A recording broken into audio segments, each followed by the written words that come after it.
What happens if you have people add fruit to their regular diet? 3 apples or 3 pears a day as snacks between meals on top of whatever else they were eating. Fruit is low in calories, but not zero, so if you add food to people's diet, even healthy foods, won't they gain weight? No, they lost a couple pounds. Maybe it was all that fiber?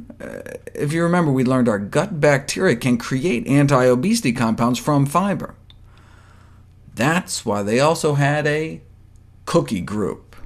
3 apples, 3 pears, or 3 cookies with enough oats in them to have about the same amount of fiber as the fruit. Despite the fiber, adding cookies to one's diet does not lead to weight loss.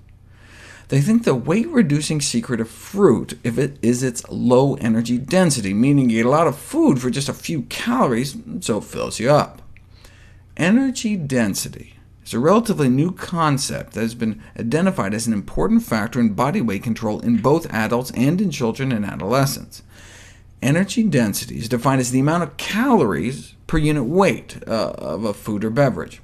Water, for example, provides a significant amount of weight without adding calories. Fiber, too. Thus, foods high in fiber and water are generally lower in energy density. On the other hand, because dietary fat provides the greatest amount of calories per weight, foods high in fat are generally high in energy density.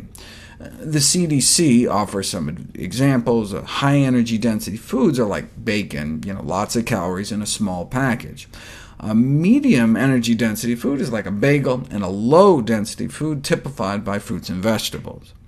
In general, the lower the better, with 2 exceptions.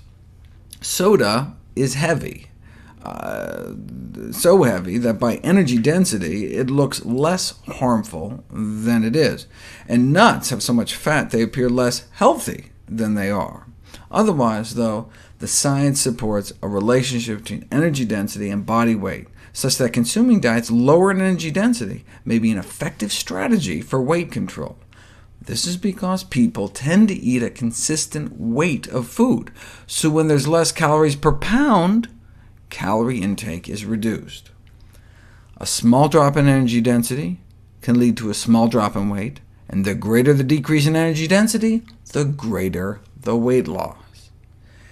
Energy density can be reduced in a variety of ways, such as the addition of fruits and vegetables to recipes, or by lowering the fat or sugar content. And indeed, that's how we evolved, eating predominantly low-energy density foods, such as fruits, vegetables, plants, and tubers, starch-filled roots like sweet potatoes. The first study to emphasize how fruits and vegetables could affect energy density and food intake was conducted more than 30 years ago. Researchers were able to cut people's caloric intake nearly in half, from 3,000 calories a day down to 1,570, without cutting portions, just by substituting less calorie-dense foods, which means lots of fruits, vegetables, whole grains, and beans, compared to a high-energy density meal with lots of meat and sugar. Nearly half the calories, but they enjoyed the meals just as much. They tried this in Hawaii, putting people on a traditional Hawaiian diet with all the plant foods they could eat. Lost an average of 17 pounds in just 21 days, resulting in better cholesterol, triglycerides, blood sugars, and blood pressure. Caloric intake dropped 40%, but not by eating less food. In fact, they lost 17 pounds in 21 days eating more food, 4 pounds of food. But because plants tend to be so calorically dilute, one can stuff oneself without getting the same kind of weight gain. And the energy density of foods is of interest for weight management, not only because it allows people to eat satisfying portions while limiting calories, but also because reductions in energy density are associated with improved dietary quality. For example, lower energy-dense diets associated with lower risk of pancreatic cancer. Lower energy density foods tend to be healthier foods, so we get the best of both worlds.